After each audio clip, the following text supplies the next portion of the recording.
Personne,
Dieu l'a souverainement élevé, lui a donné le nom qui est au-dessus de tout nom, afin qu'au nom de Jésus, tout genou fléchisse dans les cieux, sur la terre et sous la terre. Et que toute langue confesse que Jésus-Christ est Seigneur à la gloire de Dieu le Père. Il y a un nom, ce nom vient du ciel. Il y a un nom. Ce nom vient du ciel. Ce nom fait des merveilles. Ce nom, c'est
Tout genou fléchisse devant ce nom. Toute langue confesse que Jésus est Seigneur. Alléluia. Ce nom, c'est Jésus. Et ce nom, c'est Jésus. Alléluia. Amen. Ce nom glorieux, ce nom merveilleux. Car mes yeux ont vu l'agneau, Seigneur sur son trône, qui règne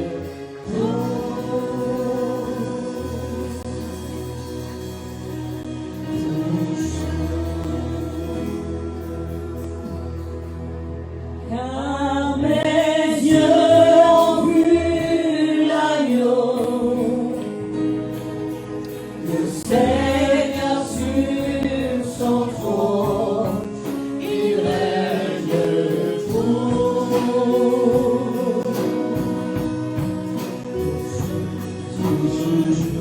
Il remplit le temple de sa gloire. Il remplit le temple de sa gloire. Une armée céleste le loue d'un seul cœur. Chantons nos voix au leur, chantons Saint, Saint, Saint est le Seigneur, l'agneau de Dieu.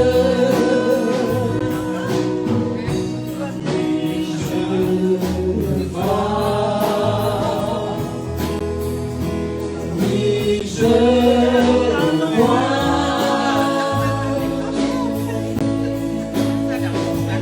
Élevé dans tous les peuples, rassemblés pour l'adorer. Oui, je le vois. Oui, je le vois.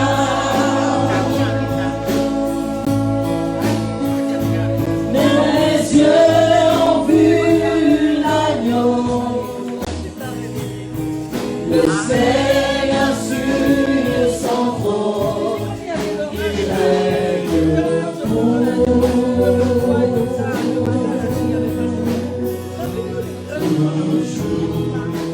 Il remplit le temple de sa gloire. Remplit le temple de sa gloire.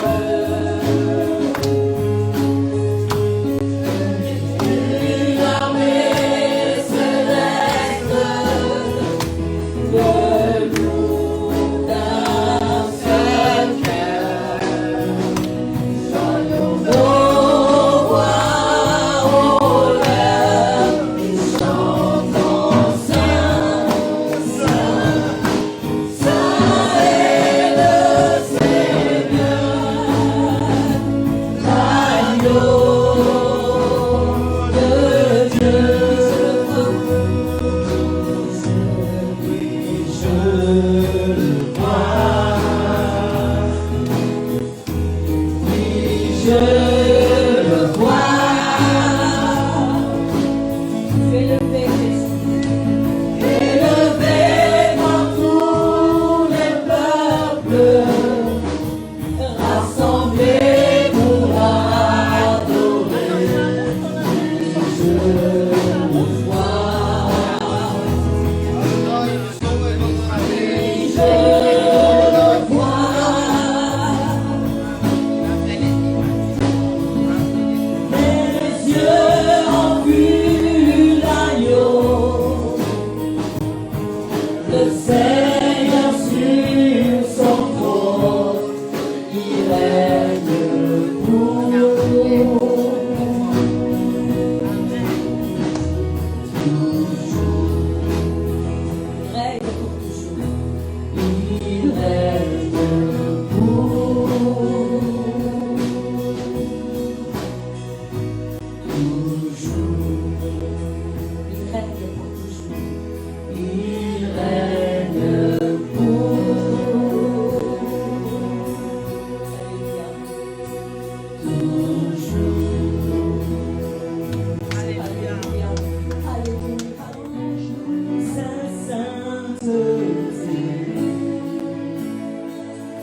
Agneau,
L'agneau immolé, Seigneur.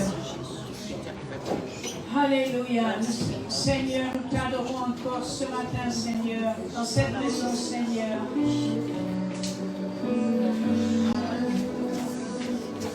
Que ton souffle de vie encore, Seigneur, nous anime, Seigneur. Oh, Seigneur, nous invoquons le sang de Jésus, Père.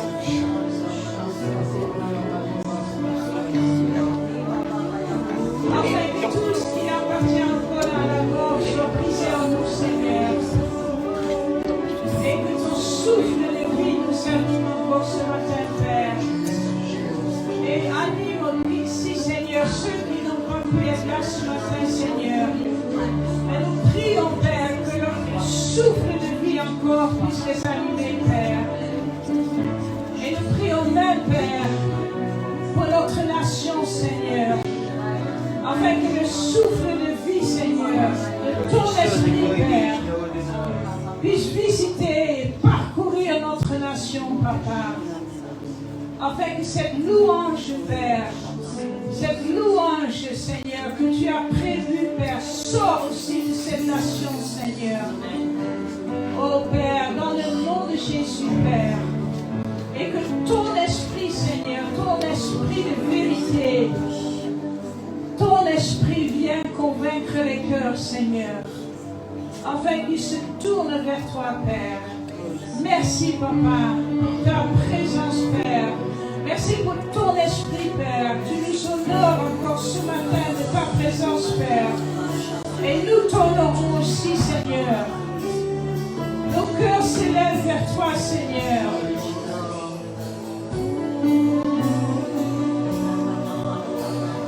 Et le Seigneur dit dans sa parole, quand nous l'honorons, quand nous l'adorons, nous traçons un chemin afin que son salut s'établisse en nous. Et nous t'honorons encore ce matin, Seigneur. Oh Seigneur, et nous te remercions pour ce chemin, Père, que tu traces au milieu de nous, Seigneur, dans nos cœurs, dans nos vies, Seigneur, pour manifester ce salut, Père, en nous, Seigneur, mais aussi dans les cœurs de tous ceux qui nous entourent, Père. Oh, merci, Papa. Merci, Jésus. Amen. Merci, Jésus.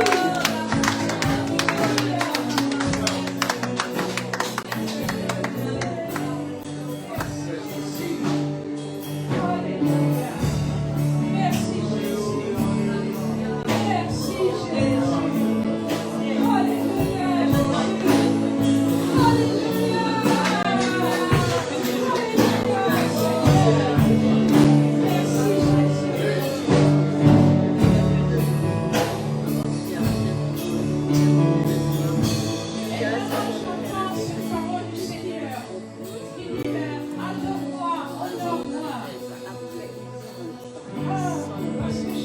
fasse un chemin pour venir à ton aide,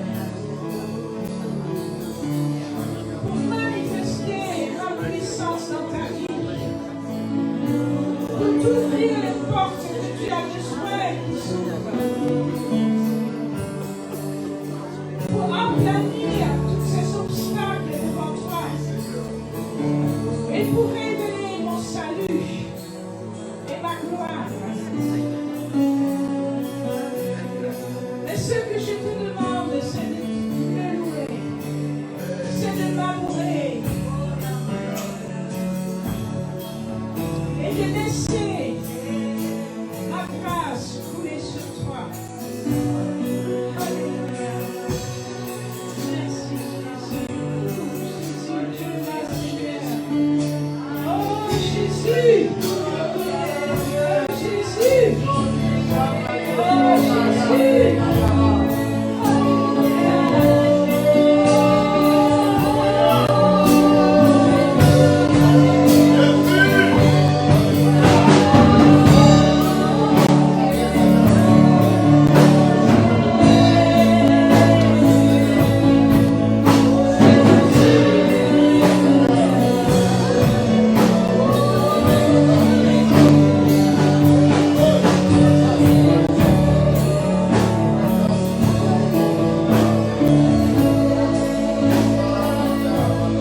La Bible dit dans Hébreux 13, dans le verset 15, par lui, par le Seigneur, par Jésus, offrant sans cesse à Dieu un sacrifice de louange, c'est-à-dire le fruit des lèvres qui confesse son nom, Jésus. Allez, proclame le nom de Jésus sur ta vie. Jésus. Tous ceux qui invoquent le nom du Seigneur seront sauvés. Invoque son nom encore ce matin. Jésus. Jésus. Jésus. Et si tu as un problème dans ta vie, et tu penses à ce problème et tu dis, Seigneur, tu as vécu. Jésus. Je dis le nom, je proclame le nom. Je proclame le nom de Jésus. Jésus.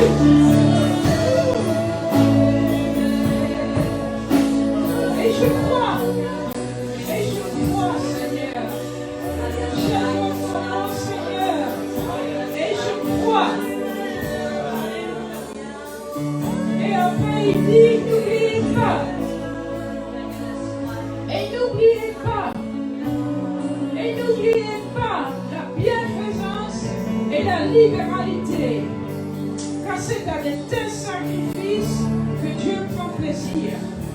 Alors ce matin encore, que nous ne puissions pas oublier la libéralité, la bienfaisance, parce que c'est de tels sacrifices que Dieu prend plaisir. Commence à verset 6. Que celui à qui l'on enseigne la parole fasse part de tous ses biens à celui qui l'enseigne. Ne vous y trompez pas, on ne se moque pas de Dieu.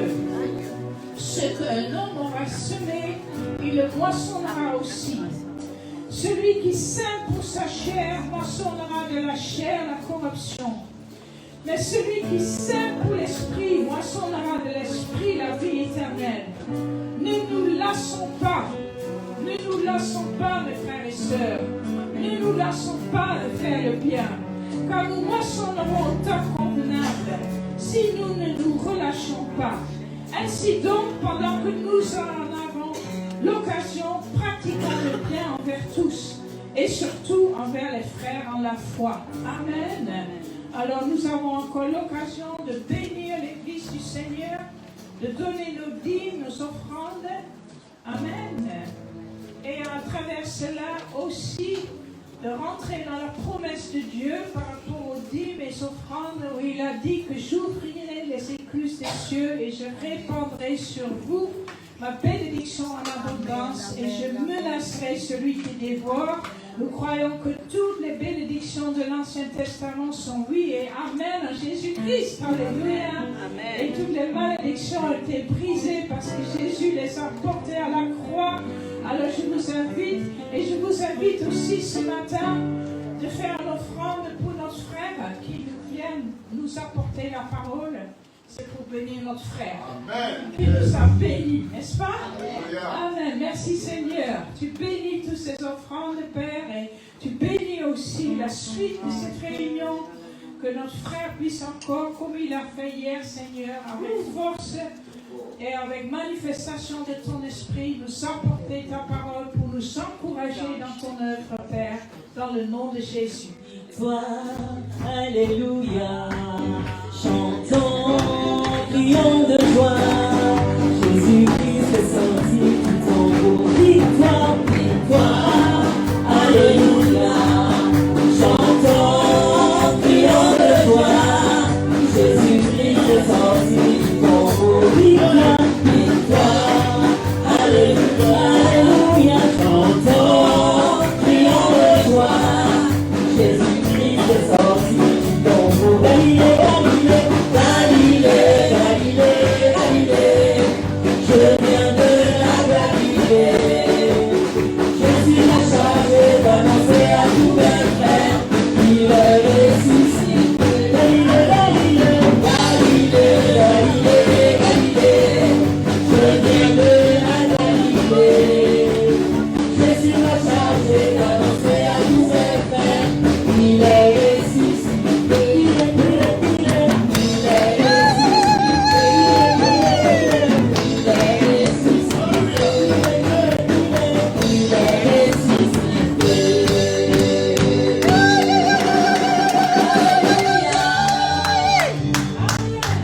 Amen. On a eu notre frère hier. Mais si vous avez manqué, vous avez vraiment manqué, n'est-ce pas? Hier, oui. Qui veut donner un petit témoignage pour hier, pour ce moment? On a eu un moment ici merveilleux avec la parole de Dieu. Amen. Et puis Michel nous a bien expliqué. Michel est évangéliste dans notre union d'église, les églises de réveil. Amen. Merci Seigneur. Amen. Et il va dans les églises et puis il va aussi dans la rue. Amen. Les vrais évangélistes, il ne va pas seulement dans les églises. Amen. Parce que tu ne vas pas pêcher dans l'aquarium. Hein? On va pêcher dans la mer, n'est-ce pas? Amen. Alors, qui veut donner un petit témoignage pour hier matin, hier après-midi? On a appris aussi à être court, hein, n'est-ce pas? Amen. Quand on donne nos témoignages, on a appris beaucoup de choses. Vous pouvez encore regarder sur Facebook, on l'a enregistré. Et on parle plus d'évangélisation, n'est-ce pas? Mais on parle de témoignage. Amen. Parce que c'est de ça qu'il s'agit. Amen. Et notre frère Michel nous a bien expliqué ça hier, que nous sommes des témoins. Amen. Et nous avons tous ces témoignages. Amen. Amen. Et il nous a appris à écrire notre témoignage en 3 minutes. Il nous a expliqué que l'apôtre Paul, il raconte toute sa vie et tout ce qu'il a vécu avec Dieu et tout ce qu'il est maintenant en moins de 3 minutes. Amen. Alors il ne parle pas de sa tante et du chat du voisin, non. Il va directement à l'essentiel. Hier, nous avons, comme a dit Pasteur Anne-Marie, hier matin, c'était vraiment édifiant et, je dirais, concret dans ce que nous avons, dans le témoignage que nous avons à donner. C'est vraiment, Michel nous a parlé de manière très concrète. On n'a pas raconté depuis, enfin on peut parler de notre enfance, mais il ne faut pas que ça dure des heures, parce que sinon les âmes elles dorment, ou bien n'écoutent plus, parce qu'il ne faut pas oublier que l'attention quand même humaine n'est pas, on n'a pas une attention d'1 heure, ça a déjà été prouvé même scientifiquement.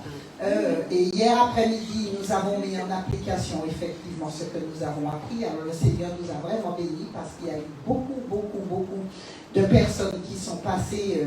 On a pu témoigner à beaucoup de jeunes. Il y a eu beaucoup de jeunes hier. Il y en a qui ont accepté Jésus-Christ comme Seigneur et Sauveur, qui ont fait la prière du salut. On a pu prier aussi pour des personnes qui nous ont carrément donné leur situation. Vous savez, il y a beaucoup de personnes autour de nous qui souffrent ou qui sont dans des situations quand même de souffrance. Il y a un monsieur qui nous disait que sa maman se faisait taper par ses frères à la maison et souvent il y a des situations comme ça. Nous sommes bénis, nous vivons vraiment, nous sommes gâtés, nous vivons sous cette grâce permanente qui fait que Dieu nous bénit, Dieu pourvoit nos besoins, même dans les plus petits détails. Mais ceux qui sont en train de lutter pour sortir du filet de l'oiseleur, vraiment des tentacules de Satan, du diable, parce qu'ils sont liés, mais nous avons le devoir d'aller, même si pour aujourd'hui il n'y a personne, mais nous devons persévérer, parce que ce n'est pas nous qui sauvons, c'est le Saint-Esprit qui convainc.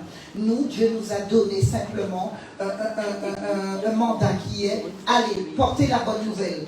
Et le reste, Dieu s'en occupe, Dieu arrose, Dieu fait croître. Mais nous devons être au poste que Dieu nous demande, être des témoins. Alors la prochaine évangélisation du mois prochain, au mois de juillet, je vous attendrai le 3e samedi du mois de juillet pour qu'on puisse à nouveau aller évangéliser en masse parce que le monde a besoin de nous. Soyez bénis.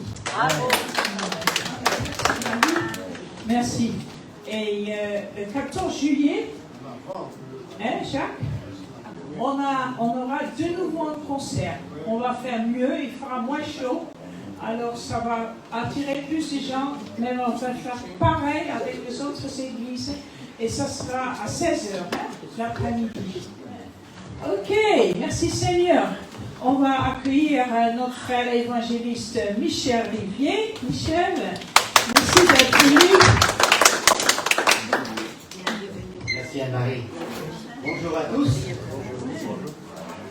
Merci encore pour votre accueil, et c'était super. Et vraiment, voilà, on a passé de bons moments hier après-midi et également, je crois que ce matin, le Seigneur veut vraiment agir également dans nos vies.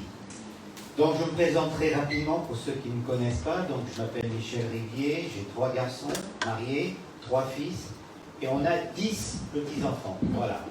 Voilà, tous connaissent le Seigneur et c'est une joie de savoir que tous connaissent le Seigneur. Alors ce matin, le passage que je voudrais vraiment vous apporter se trouve dans l'évangile de Jean, au chapitre 15 et verset 16. Ce n'est pas vous qui m'avez choisi, mais moi qui vous ai choisi. Et je vous ai établi afin que vous alliez, que vous portiez du fruit et que votre fruit demeure. Alors, ce que vous demanderez au Père en mon nom, il vous le donnera. Amen. Amen. Alors avant, je veux commencer par une petite histoire qui est vraie. Samuel Isaac, qui était un juif, né en Russie, eh bien il a été après, quand il était un peu plus grand, faire une école dans une synagogue. Et après, il est parti aux États-Unis pour se perfectionner dans la langue. Voilà, ça c'était le passage. Ce n'est pas vous qui m'avez choisi, mais moi je vous ai choisi. Et je vous ai établi afin que vous alliez, vous portiez du fruit, et que votre fruit demeure, afin que ce que vous demanderez au Père en mon nom, il vous le donne. Amen. Donc il est parti aux États-Unis. Et là, aux États-Unis, il s'est converti, il a rencontré Jésus. Et très rapidement, il a senti dans son cœur un appel pour aller en Chine. Donc, il est parti en Chine, mais il faut savoir que ce juif chrétien, donc qui avait reçu Jésus, il parlait déjà le russe, le français, l'allemand, l'hébreu et le grec. C'est déjà pas mal, hein? Voilà. Et donc, il est arrivé en Chine, et quand il est arrivé en Chine, il a appris la langue chinoise, qu'il a très rapidement possédée, et immédiatement, il a commencé à traduire la Bible en chinois. Et il a traduit la Bible en chinois. Et puis, comme il trouvait qu'il n'y avait pas de dictionnaire, il a créé un dictionnaire anglais-chinois. Il n'était pas chinois, mais voilà.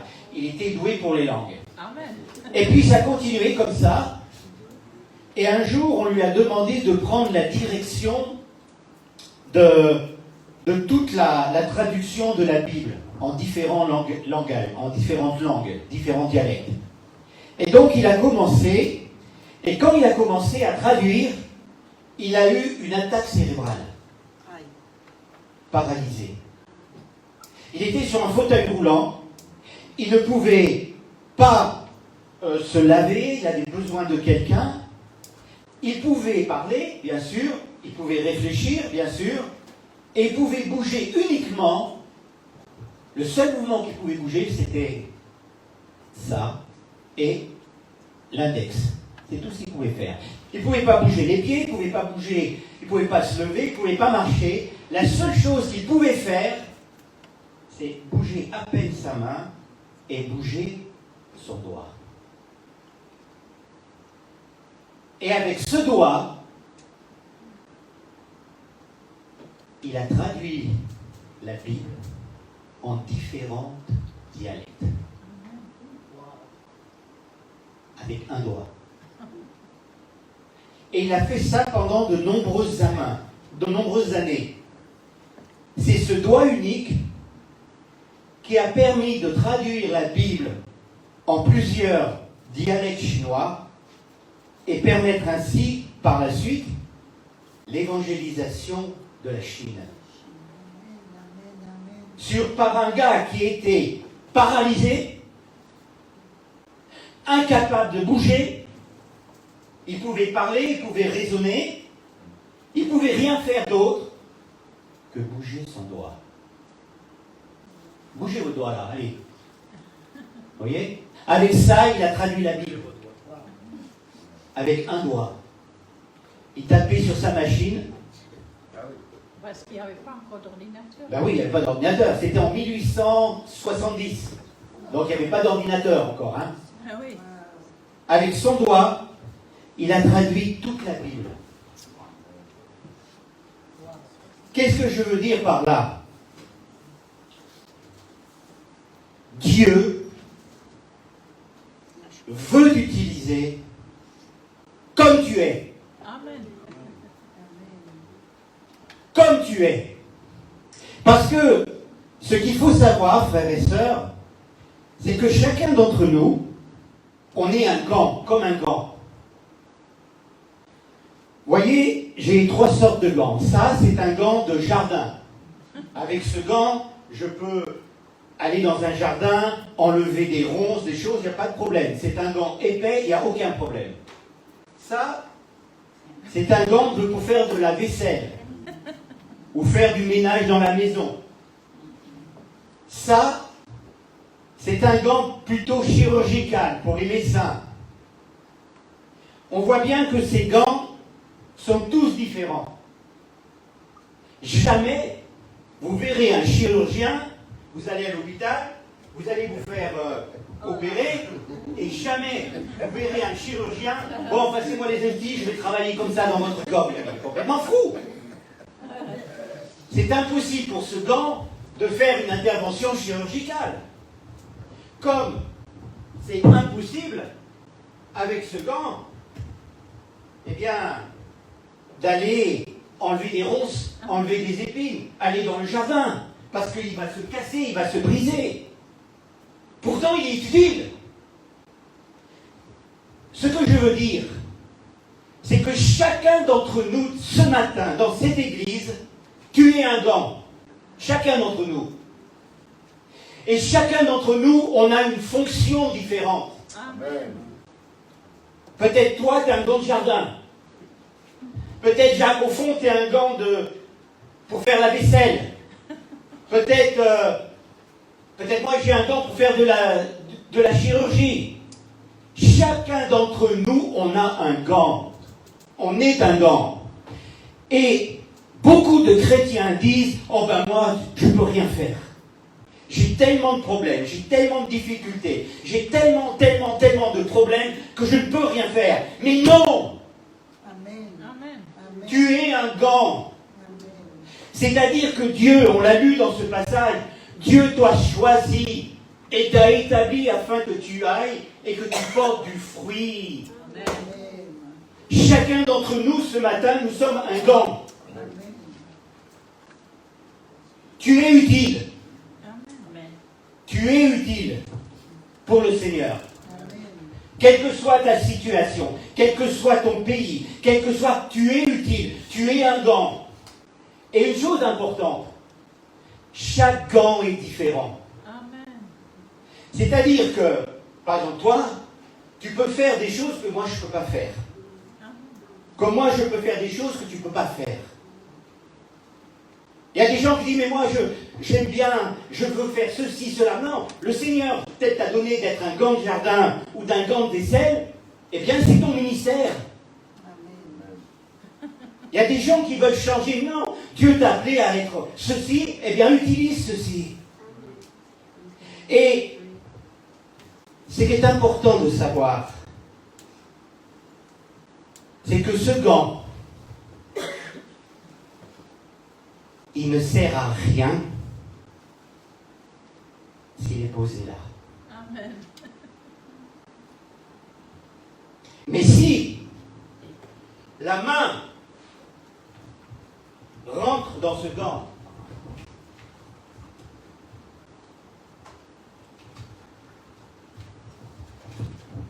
alors ce gant peut faire quelque chose. Amen. Parce qu'il y a la main du Saint-Esprit dedans. Amen. Et quand c'est la main, Amen. il y a la main du Saint-Esprit dedans. Amen. Le gant sans la main de Dieu dedans ne sert à rien. Mais si il y a la présence du Saint-Esprit, s'il y a la présence de Dieu dans ce gant, alors il est capable de faire ce que Dieu veut qu'il fasse. Et la question que je voudrais vous poser à chacun d'entre nous ce matin, et me la poser à moi, est-ce que Dieu habite en toi? Est-ce que la puissance du Saint-Esprit est dans ta vie? Amen. Où en es-tu avec Dieu? Où en es-tu avec le Saint-Esprit? Où en es-tu dans ta vie avec le Seigneur? Oh, mais Michel, tu sais, moi, non, tellement de difficultés. Non. Les autres, oui, mais moi, non. Je peux pas. Mais si tu peux. Amen. Le seul moyen où tu ne peux plus rien, c'est quand tu es mort. Amen. Amen. Quand tu es dans un cercueil, là, tu ne peux plus rien. Mais tant que tu as un souffle de vie en toi, le Seigneur veut t'utiliser. Alléluia. Il veut t'utiliser. Et mon message ce matin est très clair.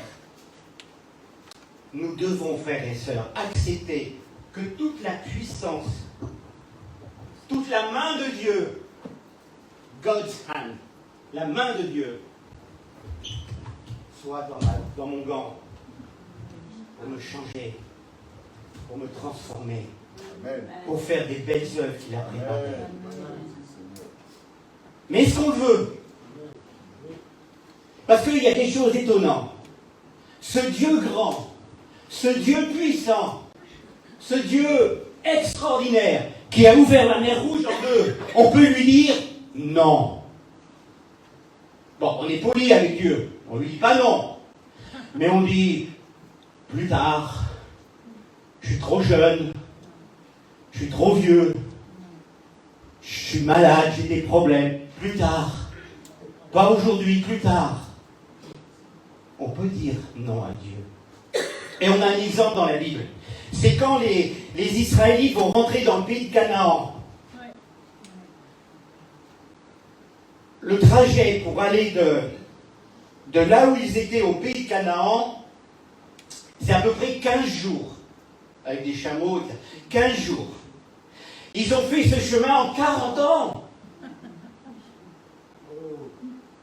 Oh! 40 ans pour faire un chemin de 15 jours, non mais oh! Et pendant 40 ans, ils ont tourné en rond. Pendant 40 ans. Alors que pendant 15 jours, ils auraient pu arriver à Canaan, ils auraient pu conquérir le pays, ils auraient pu avoir leur pays. Mais ils ont tourné pendant 40 ans parce qu'ils ont dit non à Dieu. Frères et sœurs, je crois que le Seigneur a pour votre Église des projets de paix et de bonheur, selon Jérémie 29:9. Mais ce qu'il attend, c'est que chacun d'entre nous, nous laissions la main de Dieu entrer dans ma vie pour être utile pour son œuvre. Et Dieu attend ton oui. Il y a quelque temps, je regardais dans Arte, à la télé, un épisode sur les tombeaux en Égypte. Et vous savez que les Égyptiens, quand ils mouraient, ils se faisaient embaumer et ils étaient enfermés dans des tombeaux, dans des sarcophages. Et quand les Égyptiens étaient enterrés, on mettait à côté d'eux des jarres, des vases remplis d'aliments et même des animaux empaillés. Parce que pour les Égyptiens, après la mort, eh bien, il fallait que le mort puisse manger, etc. C'était leur croyance. Et donc, il y avait la momie et des vases remplis de nourriture, etc. Et dans un des vases, ils ont trouvé du blé. Comme là. Dans une vase, ils ont trouvé du blé. Alors, qu'est-ce qu'ils ont fait? Ils ont pris du blé, et puis ils l'ont jeté en terre. Et qu'est-ce que ça a donné? Oui, ça n'a pas donné du riz. Ouais, ça a donné du blé, normal. Mais ce grain de blé, pendant 3000 ans, il a été enfermé dans une tombe, sans oxygène, sans soleil. Pendant 3000 ans, il a été enfermé dans une tombe.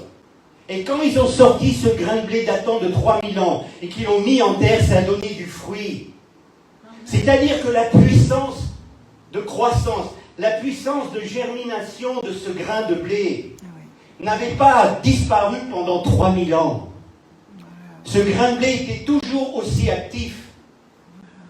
Il était aussi puissant qu'il y a 3000 ans. La puissance de vie dans ce grain de blé était toujours d'actualité.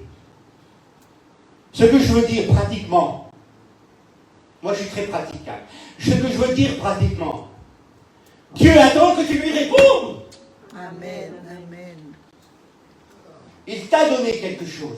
Amen. Tu as un ministère précis en toi. Alors mets-le au service de Dieu. Amen. Peut-être qu'il y en a qui ne sont pas baptisés dans cette église. Mais qu'est-ce que t'attends? T'attends d'avoir 99 ans? Qu'est-ce que t'attends pour te faire baptiser? Qu'est-ce que tu attends pour vraiment donner ta vie au Seigneur à fond? Qu'est-ce que tu attends pour que Jésus soit 100% dans ta vie? Il y a beaucoup de chrétiens. Oui, je crois en Jésus. D'accord? Mais Jésus, prenons l'exemple d'une voiture. Toi, tu es au volant et Jésus, il est dans le coffre. Mais c'est pas comme ça que ça marche. Jésus dit, écoute, je m'assois au volant et toi, tu t'assois sur mes genoux et on met tous les deux les mains sur le volant. Amen, amen. Le problème, c'est que beaucoup de personnes croient en Jésus. Oui, c'est vrai, Jésus est le Fils de Dieu, il est mort sur la croix pour pardonner mes péchés, etc., etc. Mais ils n'ont pas laissé la main de Dieu rentrer dans ma vie, dans le grand, dans ma vie. Et ce matin, je crois que le Seigneur en appelle plusieurs, moi le premier, à ce que Dieu vienne entrer dans notre vie. Et le Seigneur nous dit, ces quelques paroles, laisse-moi être mon enfant, cette main dans ton gant. Accepte de me donner les rêves de ta vie. Je t'ai créé à mon image. Je sais de quoi tu as besoin et je vais t'y conduire et pourvoir à tes besoins. Amen. Ouvre ton cœur et laisse la main de Dieu rentrer dans le gant. Et Dieu va t'utiliser. Il va t'utiliser ici. Il va t'utiliser là. Il va t'utiliser. Il va tellement t'utiliser que tu seras heureux dans son service. Mais des fois, on a on a des excuses. Et je vais vous en citer quelques-unes. La première, c'est Jacob. Alors vous connaissez l'histoire de Jacob. Il était marié à 4 femmes qui se, pardonnez-moi l'expression, qui se crêpaient le chignon en permanence. Elles se disputaient. Quand vous lisiez dans Genèse 29, 31, 35, on ne va pas lire parce que c'est trop long, et Genèse 30, versets 1 à 24, vous voyez entre Rachel, entre Léa, entre Zilpa, entre les femmes de Jacob, la haine qu'il y avait. La jalousie. Regardez, Rachel n'a pas d'enfant, alors Léa en a. Et regardez le nom que Léa donne à ses fils. Ça traduit bien le contexte. L'Éternel, Léa tomba enceinte et mit au monde un fils qu'elle appela de Ruben, car elle dit, écoutez, l'Éternel a vu mon humiliation et désormais mon mari m'aimera. Donc, Léa était quelqu'un, une femme humiliée, qui n'était pas aimée par son mari. Ça continue. Elle tomba encore enceinte et mit au monde un fils. Et elle dit, l'Éternel a entendu que je n'étais pas aimée, il m'a aussi accordé celui-ci. Et lui donna le nom de Siméon. Elle tomba encore enceinte et mit au monde un autre fils. Elle lui donna le nom de Lévi. Cette fois-ci, mon mari s'attachera à moi. Cette Léa n'était pas aimée par son mari, elle était humiliée par son mari, peut-être même elle était complètement mise en dehors par son mari. Et Rachel, qui n'avait pas d'enfant, devait pousser Jacob à « Allez, vas-y, mets-la dehors, mets-la dehors, mets-la dehors, mets-la dehors. » Mais il n'y avait pas uniquement ces 2 femmes, il y avait les autres. Parce que quand vous lisez, à un moment, Rachel n'a pas d'enfant, alors il dit « Je sais, voilà, ma servante, Bilha. Vas-y, aie des relations avec elle, qu'elle mette un enfant au monde sur ses genoux, et par elle aussi j'aurai des fils. » C'était la coutume à l'époque. Et donc Jacob couche avec elle, et elle tombe enceinte, et donne un fils à Jacob. Et il est écrit, écoutez ce que Rachel dit, Dieu m'a rendu justice, il m'a même écouté, et m'a accordé un fils. C'est pourquoi il appela ce fils Dan. Et ainsi de suite. Et ainsi de suite. Tous les noms des fils de Jacob sont en rapport avec la situation dans la famille. Cette famille, c'était un panier de crabes. Chacun se mangeait le nez. Alors, il y avait Jacob et ses 4 femmes. C'est pas triste, hein? Mais les fils aussi. Oui. Eh non, écoute, moi je suis fils de Léa.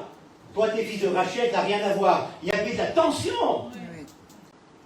Allez, pour vous faire plaisanter. S'il y avait 4 femmes, il y avait aussi 4 belles-mères. Non, j'ai rien contre les belles-mères. Hein. J'ai rien contre les belles-mères. Mais pourquoi je vous dis ça? Pourtant, Jacob, il allait devenir Israël. Amen.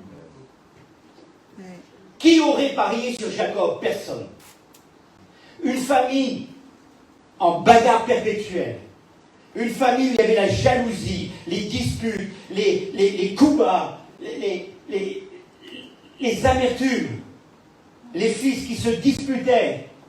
Un environnement familial difficile. Et pourtant, Jacob allait devenir Israël. Amen.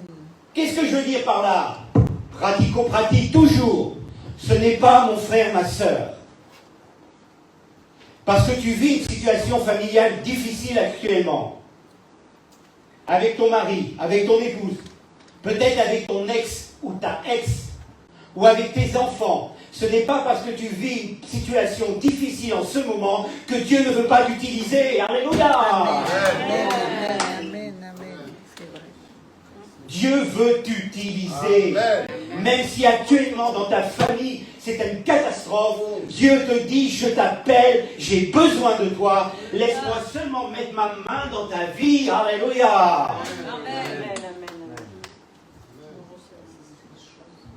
Donc, première excuse, j'ai des problèmes familiaux, Dieu ne veut pas m'utiliser. Ça vaut pas un clou, 0. Deuxième, ça aussi c'est pas mal. Caleb. Dans Josué 14, 7 à 13. J'étais âgé de 40 ans lorsque Moïse, le serviteur de l'Éternel, m'a envoyé de Kadès Barnéra explorer le pays. Et c'est avec un cœur droit que je lui ai fait mon rapport. Mes frères qui étaient montés avec moi ont découragé le peuple. Mais moi, j'ai suivi pleinement la voie de l'Éternel, mon Dieu. En ce jour-là, Moïse a juré, le pays que ton pied a foulé sera ton héritage et celui de tes descendants. Maintenant, voici ce que l'Éternel m'a fait vivre comme il a dit. Il y a 45 ans que l'Éternel a dit cela à Moïse, à l'époque où Israël marchait dans le désert. Et je suis aujourd'hui âgé de 85 ans. Je suis encore plus robuste que le jour où Moïse a confié cette mission. J'ai autant de force que j'en avais alors, qu'il s'agisse de combattre, de partir en campagne et en revenir. Amen. 85 ans. Qu'est-ce que je veux dire? Pratico-pratique. Frères et sœurs aînés, Dieu veut t'utiliser aussi. Amen. C'est pas trop vieux. Je te le dis, c'est quand que tu es mort que c'est fini. Parce qu'à 85 ans, tu as un ministère extrêmement important. Oh, peut-être c'est difficile de se lever, tu as mal ici, tu as mal là. Mais tu as le ministère de la prière.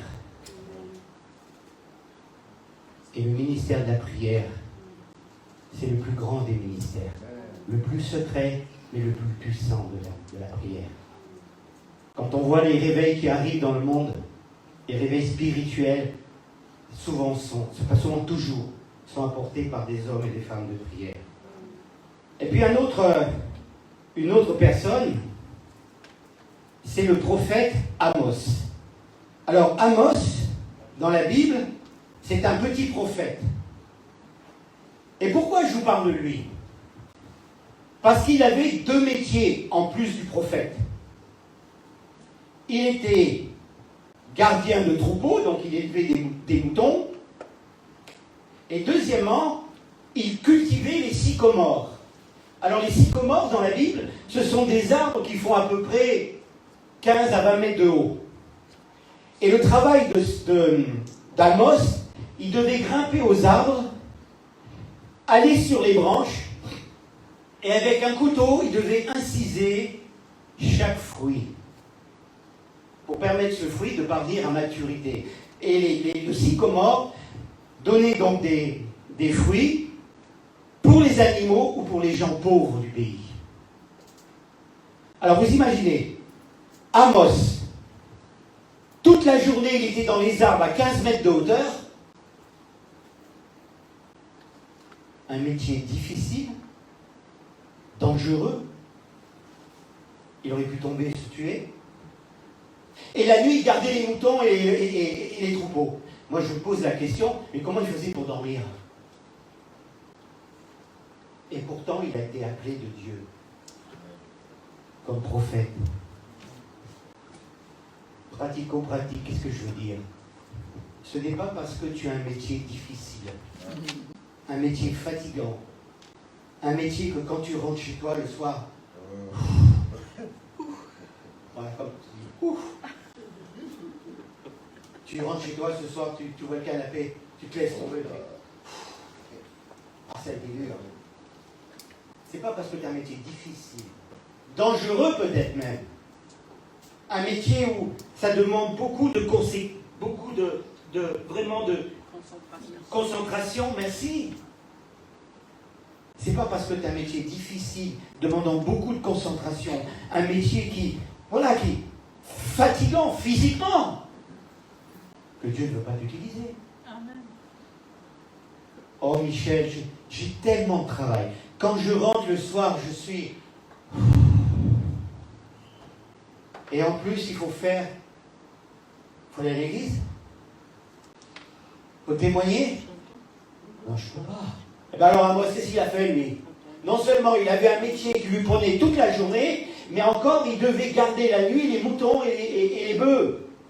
Et il devait dormir très peu de temps. Et pourtant, il a été appelé par Dieu pour être un prophète, pour apporter des paroles de prophétie. Il est dans la Bible, le prophète Amos.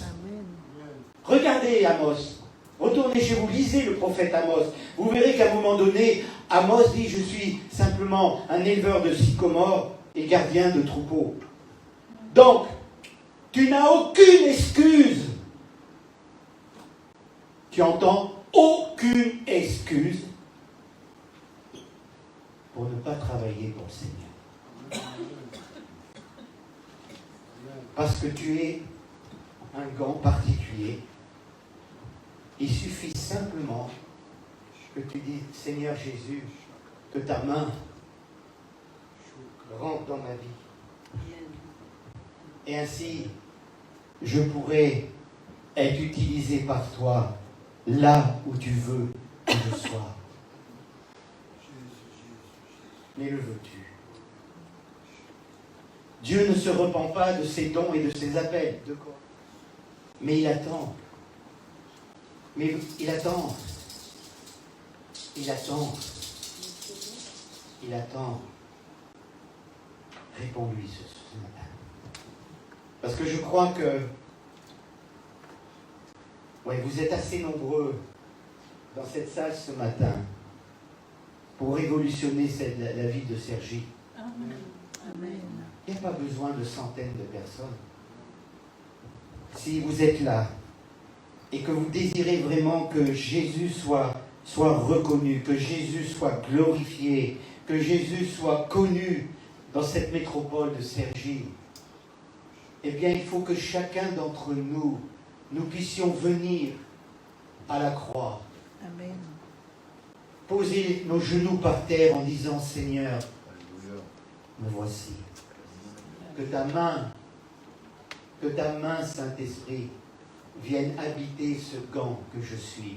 Et je serai capable de faire ce que tu as préparé pour moi. Amen. Frères et sœurs, je résume. Que tu sois handicapé, que tu bouges simplement ton doigt, Dieu a préparé de belles choses pour toi. Que tu aies un contexte familial difficile actuellement, Dieu a besoin de toi. Tu es un Israël. Que tu sois âgé, comme Caleb, 85 ans, Dieu veut t'utiliser. Que tu aies un travail difficile, fatigant, dangereux, avec un patron qui n'est pas facile, avec une ambiance qui n'est pas facile, le Seigneur a besoin de toi. Alléluia. Amen. Quel que soit ton ministère, là où tu es, Dieu a besoin de toi. Il y a des jeunes parmi nous. Dieu a besoin de toi.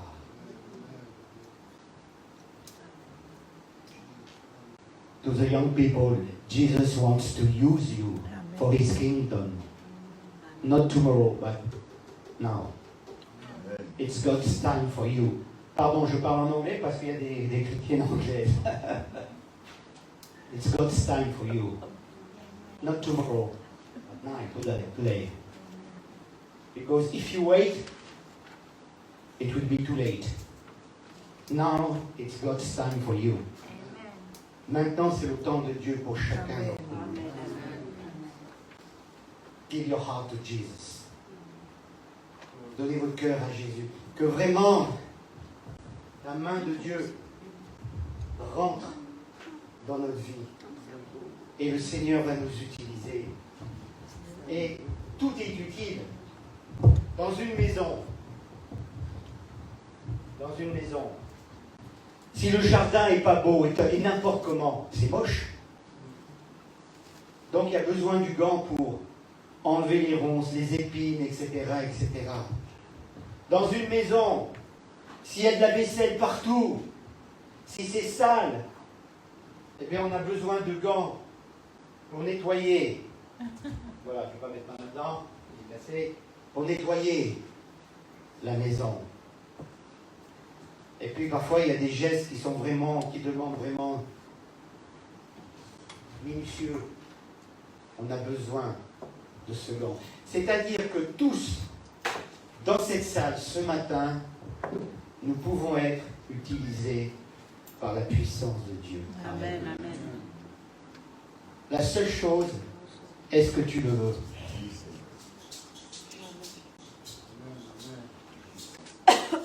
Do you want to be used by God this morning? It's up to you. Moi, ça fait déjà plusieurs années que je connais le Seigneur. Mais est-ce que Jésus, is Jesus number one for you in your life, in your walk, in every part of your life? Est-ce que Jésus est vraiment le premier, number one in my life? Not TikTok, not Instagram, not Facebook, but Jesus, number one. Amen. Je suis étonné. Le nombre de minutes chaque heure que les gens passent devant les médias. 4 à 5 heures en moyenne en France. Avec TikTok, avec Instagram, avec Snapchat, enfin tout ce que vous voulez. 4 à 5 heures par jour. Et on n'a pas assez de temps pour le Seigneur? Oui. Là, je ne comprends pas. Ça, je ne comprends pas. Le Seigneur nous appelle, et m'appelle moi aussi, je vous le dis, à nous lever et à marcher et à laisser vraiment la main de Dieu agir dans nos vies. Parce que je vous le dis et redis, mes frères et sœurs, Dieu a préparé des belles choses pour chacun d'entre nous. Amen.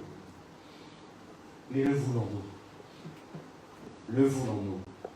Et je crois que, je reviens, oui, je crois que j'arrive à la fin de mon message. C'est le temps de Dieu maintenant. Alors je vous invite à une chose, on va fermer les yeux.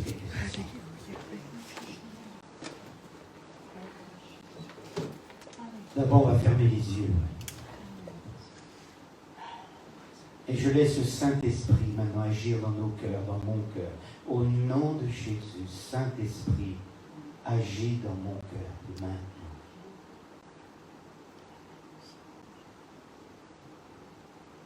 Et le Seigneur t'appelle à lui donner ta vie entièrement à 100%.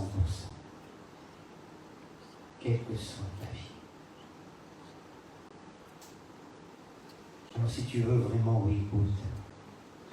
Je veux te donner ma vie à 100%. Je veux que ta main soit dans mon gant. Prends cette décision maintenant. Là où tu es, en levant ta main, dis oui, je veux, j'ai besoin de toi. Je prends cet engagement. Je ne vais pas te demander de te lever, non. Simplement, lever ta main à ta place. Et oui, me voici, Seigneur. Oh, Saint-Esprit, au nom de Jésus, touche. Touche. Oh, touche. Vous pouvez rabaisser vos mains et je voudrais prier avec vous. Seigneur, tu vois toutes ces mains qui se sont levées, toutes ces décisions qui ont été prises. Je te demande d'agir dans les vies. Et que chacune des personnes qui ont levé la main puisse maintenant vivre à 100% avec toi. Que vraiment tu remplisses leur vie de ta présence, Esprit. Au nom de Jésus. Alléluia. Merci Saint-Esprit, c'est toi qui agis maintenant. C'est toi qui agis, viens prendre ta place. Au nom de Jésus. Au nom de Jésus. Alléluia. Je crois également, vous savez, en tant qu'évangéliste, je crois également que Dieu est capable de guérir. Et les guérisons, ce n'est pas du temps des apôtres, c'est encore valable de nos jours. J'ai été témoin de guérison. Je me rappelle, une personne un jour à la fin du culte vient me dire, Michel, est-ce que tu peux prier pour moi? Je dis, bah oui, je veux prier pour toi. Quel est ton problème? Ben voilà, j'ai une tumeur cancéreuse, comme un œuf de pigeon dans le cervelet. Je vais rentrer me faire opérer à l'hôpital neurologique de Lyon. est-ce que tu peux prier pour moi? Je dis, ben oui, je vais prier pour toi. Dans la semaine, il rentre à l'hôpital neurologique pour se faire opérer. Et le chirurgien, pour bien visualiser son intervention, parce que le cervelet, c'est le siège de l'équilibre, il lui fait passer un scanner. Et là, il n'y a plus rien. Amen. Alors il fait venir monsieur. Amen. Et mais qu'est-ce que vous avez fait? Ben, on a prié pour moi. Et ce chirurgien dit, ben oui, vraiment, des fois, il y a des choses que la nature fait qu'on ne comprend pas. Et puis également une autre chose. Je pourrais vous en dire beaucoup de témoignages. Mais c'est vraiment, pour moi, c'est vraiment la puissance de Dieu. Amen. Amen, amen. Oh, merci. C'était lors d'un culte, et donc c'est moi qui présidais le culte. Et donc j'invite des frères pour partager la Sainte Seine. Le frère, il vient, je lui donne donc le pain pour qu'il puisse prier. Et là, il se met à pleurer. Mais à pleurer. Vous imaginez dans une église, vous faites venir un frère et il se met à pleurer, à pleurer, à pleurer.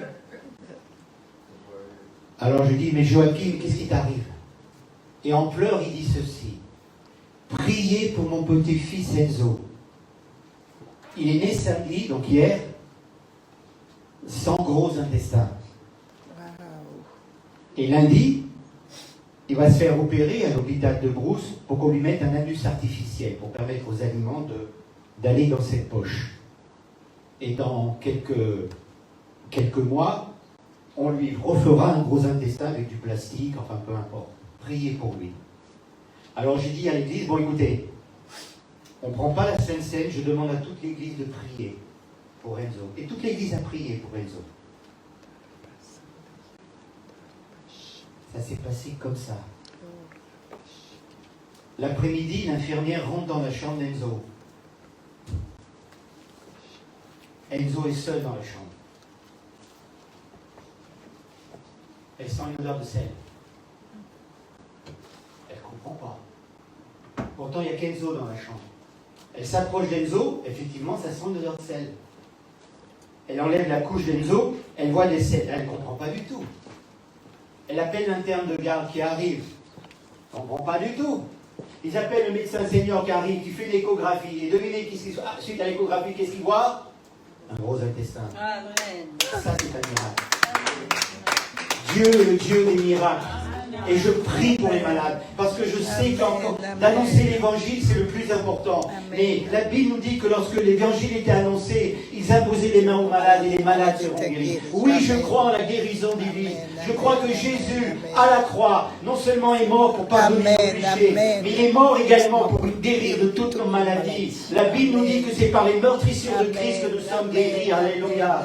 Jésus est vraiment Dieu Tout-Puissant. Et c'est par la puissance de son esprit qu'il agit dans nos vies. Alléluia. Allez.